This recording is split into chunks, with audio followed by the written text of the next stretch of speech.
Mansari namin ngayon ni Abby for 2026. That is our first. Dapat may date kami kaso ayun, nag-work pa din siya. So bukas na lang. Ngayon, I wanted to make it special. Kaya punta tayong Alpha Mart. Bili ako ng titignan ko pa. Luluto ako siya. Alright.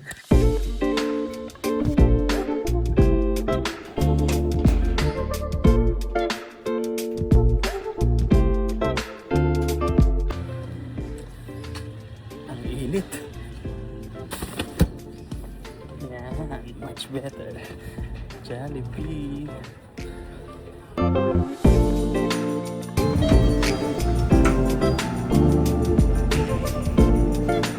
Hindi ako makapili ng lulutuin, so tingin ko ito na lang. Chicken wings with omega 3. So yun na, nakapili na tayo ng karne. Bumili na ako ng gulay nung nakaraan pero di ko alam kung magagamit. Anyway, bumili na rin pala ako ng liempo. Liempo chicken wings. 8 piraso ata ito. At ang aming 2-inch steak na dinidepros for dinner. Mali, frozen pa yung pagkain. Baka hapon na kami mag-lunch na ito.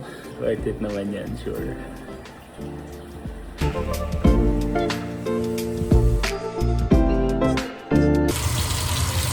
Hulaan kung ano ang aking niluluto. Nilabas ko na uli ang pang malakasan nating armas. Ang deep fryer. Hulaan nyo na lang kung anong lulutuin ko. Hindi ko na na-videoan yung pag-prepare kasi wet and dry hands. Hintayin natin itong uminit para matapos na yung iba kong niluto. Siyempre, healthy living, gulay. Tapos yung isa, tanggalin ko yung takip. Ouch!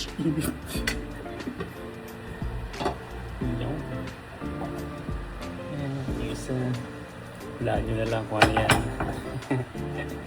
Hindi yan adobo. Ano yung niluto ko? Adobo.